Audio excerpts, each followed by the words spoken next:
E ese cambio, esa normalización, non va a venir nunca de la imposición, ni tampouco de unes lleis elaboradas con más o menos acierto, ni siquiera de la reforma del estatuto.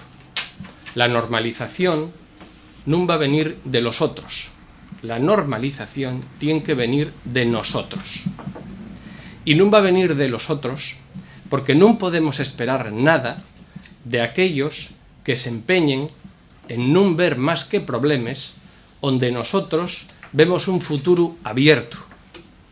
Non va a venir de los otros que non ven otro que complicaciones legales onde nosotros vemos derechos civiles que hai que defender. Y non va a venir de los otros que nada más ven enredellos administrativos onde nosotros vemos un patrimonio universal irrepetible que lle é responsabilidad nuestro caltener. Por eso sabemos que el cambio non va a venir del Parlamento. Hay que llevar el cambio al Parlamento. Por eso sabemos que la normalización non va a traer a los gobiernos. Hay que apurrir la normalización a los gobiernos. Y por eso decimos que el futuro, el verdadero futuro de lo que somos y queremos ser, vamos a construirlo nosotros.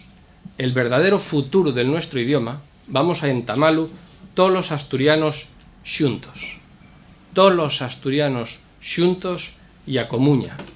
Dende el respeto a lo que fuimos, dende el aprecio a lo que somos y con el enfoque puesto en lo que queremos ser.